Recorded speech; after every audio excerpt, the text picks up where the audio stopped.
আসসালামু আলাইকুম ওয়া রাহমাতুল্লাহি ওয়া বারাকাতুহু। আলহামদুলিল্লাহি ওয়া কাফা ওয়া সালামুন আলা ইবাদিল্লাযিনা ইসতাফা।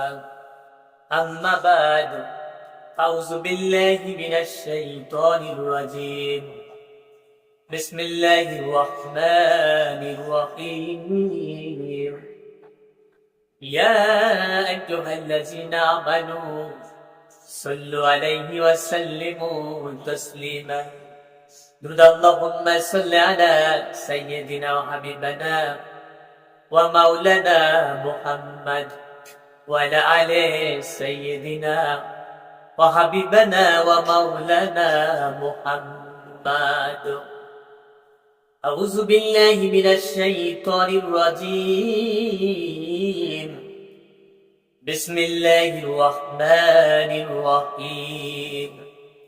يا أيها الذين آمنوا قوا أنفسكم أهلكم نارا. হে মুমিনগণ, তোমরা নিজেদেরকে বাঁচাও এবং তোমার আহাল পরিবার পরিজনকে জাহান্নামের আগুন থেকে বাঁচাও। সম্মানিত উলামায়ে কেরাম, হুজুরগণ, সম্মানিত উপস্থিতি, সূরা আত-তাহরিমে 6 নম্বর আয়াতে মহান রব্বুল ইজ্জত আল্লাহ তাআলা বলেছেন, তুমি বাঁচো তোমার আহাল পরিবার পরিজনকে আমার জাহান্নামের আগুন থেকে বাঁচাও। জাহান্নামের আগুন মাবুদ সইতে পারবো না, দুনিয়াতে নাও কান্দাইয়া আখেরাতে কান্দাইও না।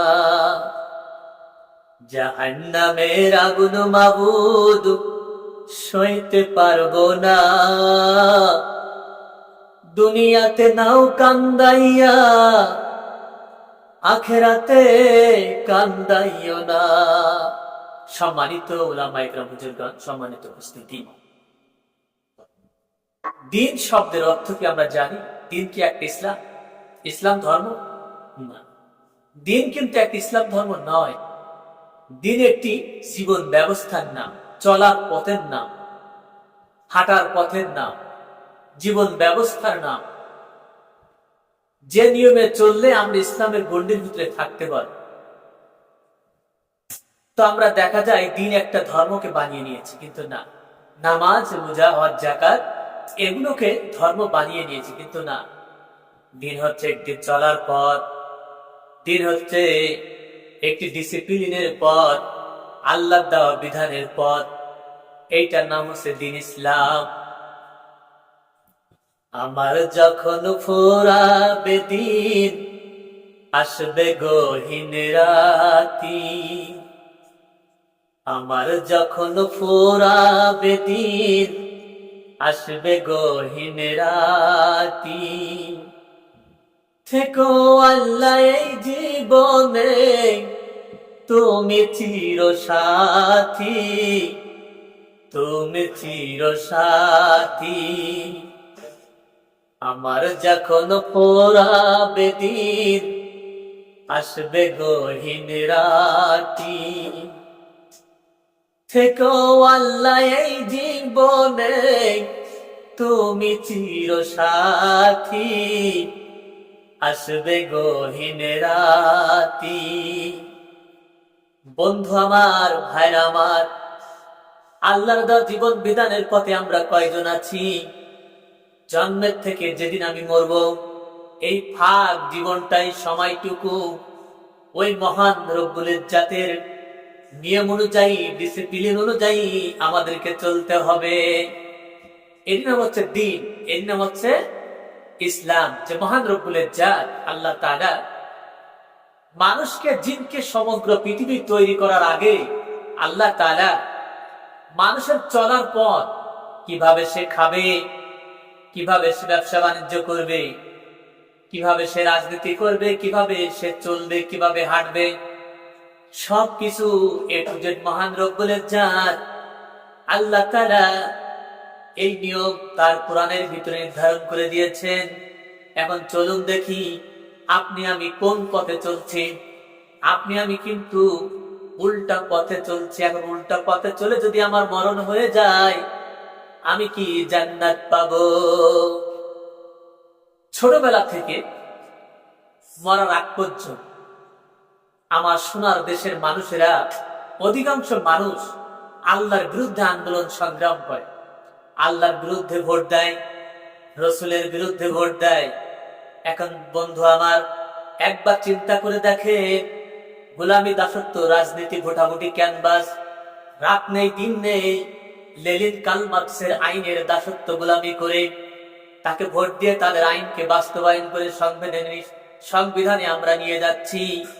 আর মরে যাওয়ার পরে দুটো ছাগল, দুটো গরু জবাই করে দিয়ে হুজুর ডেকে সুন্দর করে দোয়া করে আমাকে জান্নাত ফেরদাউস দান করাই দিচ্ছে, জান্নাত ফেরদাউসে পাঠিয়ে দিচ্ছে। কেমন করে বলেন আপনি আমি জান্নাত পাবো?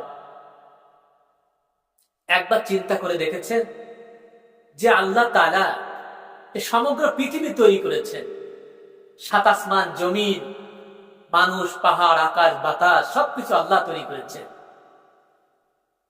তাহলে তার গোলামি, দাসত্ব যদি আমরা না করতে পারি, তার ইবাদত মানে কি? তার গোলামি, দাসত্ব করা, তার আইনকে মানা, তার সংবিধানকে মানা, আল্লাহ কোরআনকে মানুষের মাথার উপরে রেখে দিতে হবে। কিন্তু আজকের কোরআন আমাদের মাথার উপরে নাই, কোরআনকে আমরা মানছি না। তাহলে আমরা কেমন করে জান্নাত পাবো? চিন্তা করতে পারছেন? আকাশের মালিক তুমি আল্লাহ,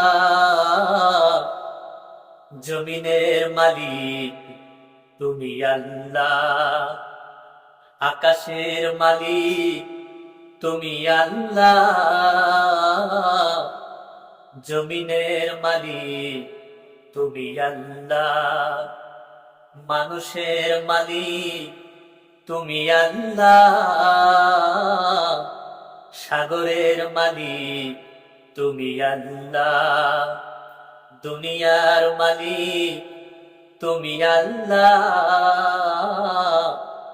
পৃথিবীর সবকিছুর মালিক তুমি আল্লাহ। সবকিছুর মালিক যদি মহান রব্বুল ইজ্জত হয়ে থাকেন, আর তার বিরুদ্ধে যদি আমরা চলতে থাকি, রসুলের রেখে যাওয়া নিয়ম, আল্লাহর বিধান, কোরআনের আইন যদি মহান রব্বুল ইজ্জত রেখে দেন, মানুষের জন্য পাঠিয়ে দেন, সেগুলোকে যদি আমরা না মানি, কিভাবে আমরা জান্নাত পাবো? পরিবার থেকে নিষেধাজ্ঞা আসে, এই কথা বলো না, এই কথা বললে তোমার সমস্যা হবে, আমার পরিবারের সমস্যা হবে। কিন্তু বন্ধু আমার, আমি যখন মারা যাব, পৃথিবীর আযাব তো সামান্য ঠুনকো, সে ব্যথা লাগতেও পারে, নাও পারে, কিন্তু মৃত্যুর পরের যন্ত্রণা কিন্তু অনেক বড়, অনেক কঠিন যন্ত্রণাদায়ক, বেদনাদায়ক। কিভাবে সহ্য করতে পারবো? তো বন্ধু আমার, ভাইরা আমার, আল্লাহ সুবহানাহু ওয়া তাআলা আপনাকে আমাকে আল্লাহর বিধান অনুযায়ী, রসুলের রেখে যাওয়া জীবন বিধান অনুযায়ী, কোরআন অনুযায়ী সবকিছু মেনে চলার তৌফিক যেন আপনাকে আমাকে দান করেন। আবার দেখাবে ইনশাল্লাহ, প্রায় আমি ভিডিও দেব এরপরের থেকে। তো সেই পর্যন্ত সবাই ভালো থাকেন, সুস্থ থাকেন, আমিও যেন জীবিত থাকি। আমার চ্যানেলের সাথে থাকবেন। আসসালামু আলাইকুম ওয়া রাহমাতুল্লাহি ওয়া বারাকাতুহু।